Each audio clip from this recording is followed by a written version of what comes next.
লিবিয়ার এক যুবকের ইতিহাস। এই লোকটা পাসপোর্ট ভিসা নিয়ে মক্কাতুল মুকাররমায় হজ করার জন্য যাবেন। যুবক একজন লোক, কলার ছাড়া, পাঞ্জাবি, মুখে দাড়ি নাই, গোটা শরীরের চেহারা সাদা বর্ণের ধবধবা চেহারা, মুখের মধ্যে সর্ব অবস্থায় তার হাসি দেখা যাচ্ছিল। সুবহানাল্লাহ, জোরে বল। এই লোকটা পাসপোর্ট ভিসার জটিলতার কারণে তাকে বিমানে চড়তে দেয় নাই বিমান কর্তৃপক্ষরা। লোকটা যখন তার বিমান উড়ে চলে গেল, তিনি চোখের পানি ছেড়ে ছেড়ে মাথা আশ্রাই তিনি কাঁদতেছেন বিমানবন্দরে। বিমান কর্তৃপক্ষ লোকেরা ডাক দিয়ে বলে, ভাই কাঁদিও না, এবার হয় নাই, হয়তো আগামী বছর তুমি যেতে পারবা। লোকটা আকাশের দিকে তাকিয়ে ডাক দিয়ে বলে, না না, আমি আমার পাসপোর্ট ভিসার জটিলতার কারণে আমি বিমানে চড়তে পারি নাই, আমাকে না নিয়ে বিমান চলে গেছে। আমার মন বলে দিচ্ছে ওই বিমান আবারও ফিরে আসবে আমাকে নেওয়ার জন্য। কি বড় ইমানের শক্তি এই যুবকের! কি আছে এই যুবকের পিছনের শক্তি? এটা আসল রহস্য। কি তার ইমানের জজবা, কি তার ইমানের শক্তি! অনেক মানুষ এই যুবকটাকে ফেসবুকে ছড়িয়ে দিয়ে নানান ধরনের কথা বলে যে এই লোকটার ইমানের শক্তি দেখেন, এই লোকটার কি পিছনে শক্তি আছে। এই লোকটা গতকালকে মক্কাতুল মুকাররমায় গিয়ে তাওয়াফ করার পর, সাই করার পর, গোটা উমরার হজটাকে কমপ্লিট করার পর তাকে বিভিন্ন মিডিয়ারা, বিভিন্ন সাংবাদিকেরা, বিভিন্ন গণমাধ্যমেরা তার মতামত নিচ্ছে। তিনি একটা সাক্ষাৎকারে আসল রহস্যটা শোনেন, আসল কাহিনীটাই লিবিয়ার এই যুবকের আসল ঘটনাটা শোনেন। এটা হচ্ছে না আসল ঘটনা, আমি আপনাদেরকে বলে দিচ্ছি। এই যুবকটা নিজের মুখেই তার ঘটনাটা বলছে। বলে, আপনি কোন এক গণমাধ্যম, কোন এক সাংবাদিক এই লিবিয়ার যুবককে বলছে যে আপনার ইমানের শক্তি তো অনেক দেখলাম, আপনি কি এমন আপনি আমল করেন, কি আপনি দোয়া করেন, কি আপনার জীবনের এমন গোপনীয় আমল আছে যে আপনাকে বিমান ছেড়ে চলে যায়, আবার বিমান আপনাকে দুইবার আসে আপনাকে ফেরত নেওয়ার জন্য? তিনি আবারও ওই গণমাধ্যম সাংবাদিকদের সামনে মুস্কি হাসি দিয়ে বলছেন, দেখো, অন্যরা যেভাবে নামাজ পড়ে আমিও সেইভাবে নামাজ পড়ি, অন্যরা যেভাবে চলে আমিও সেইভাবে চলি, আমার পার্সোনাল কোনো আমল নাই। তবে হাসি দিয়ে বলছে, আমার একটা সম্পদ, আমার একটা পার্সোনাল আমল না, এটা আমার একটা সবথেকে পার্সোনাল একটা শক্তি আমার কাছে আছে। সুবহানাল্লাহ। সাংবাদিকেরা ডাক দিয়ে বলে, কি এমন পার্সোনাল শক্তি আপনার যার কারণে বিমান আপনাকে আবার ফেরত আসে আপনাকে নেওয়ার জন্য? তিনি আবার মুস্কি হাসি দিয়ে বলে, এই পার্সোনাল শক্তিটা হলো আমার জনম দুঃখিনী মায়ের দোয়া। সুবহানাল্লাহ। আমার মা আমাকে দোয়া করেছে, আমার মা, আমি বিশ্বাস, আমার আত্মবিশ্বাস, পৃথিবীর সব দোয়া ব্যর্থ হতে পারে, মায়ের দোয়া ব্যর্থ হয় না। রাসূল বলেন, তেনহেনের গুলি হয়তো মিস হতে পারে, তীর মিস যেতে হতে পারে ভাই, কিন্তু বাবা মার দোয়ার বদদোয়া কোনোদিন মিস হয় না।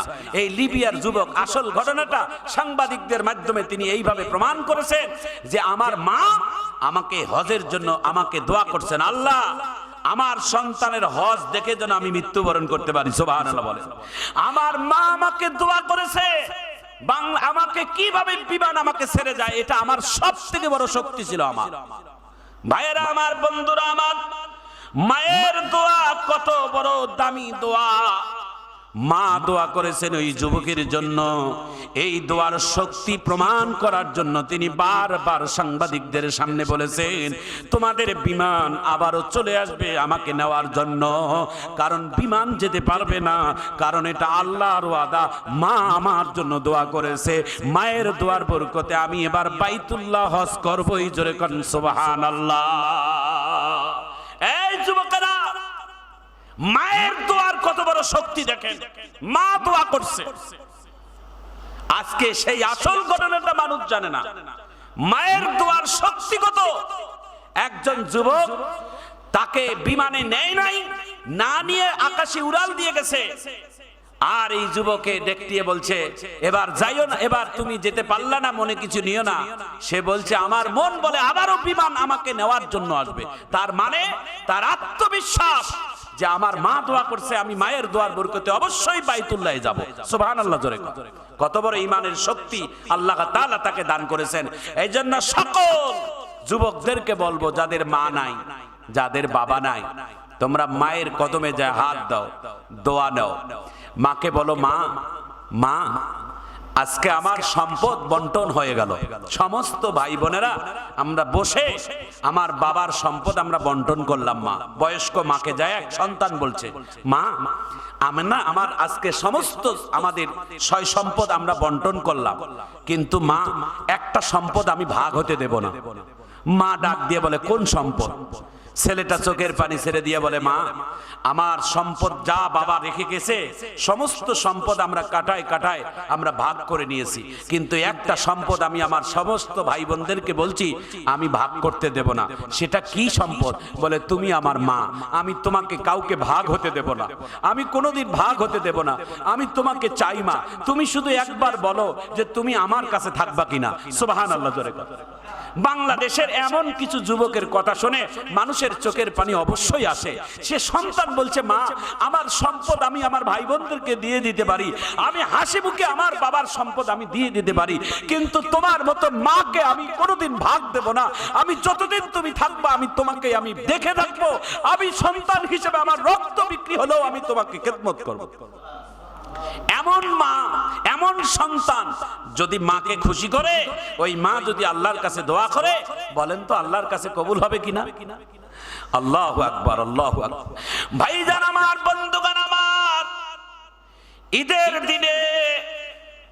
ঈদের দিনে একজন মা কোরবানির গোশত নিয়ে মুখের মধ্যে দিবে, এমন সময় সন্তানের কথা খেয়াল করে তিনি চোখের পানি ছেড়ে দিয়ে কান্দে।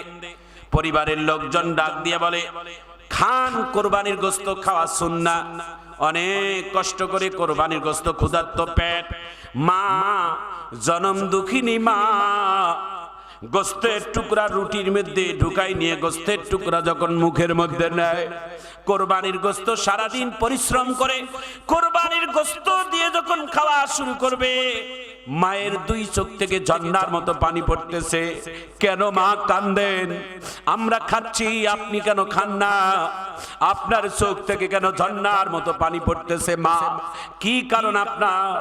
সন্তান, বাকি সন্তানেরা মাকে প্রশ্ন করে, মা উত্তর দিয়ে বলে, বাবা আমি গোশতের টুকরা যখন রুটির মধ্যে পেছাই নিয়ে যখন মুখে দেব, আমার পেটে ক্ষুধা, তোমরাও খাচ্ছ, আমার পেটে ক্ষুধা, তবে আমি মুখে দেওয়ার সঙ্গে আমার সন্তানের কথা খেয়াল পড়ে গেছো।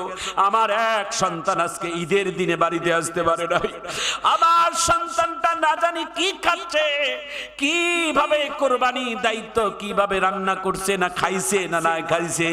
এই জন্য মা সন্তানের কথা খেয়াল করে কোরবানির গোশত হাত থেকে আবার প্লেটের মধ্যে পড়ে যায়।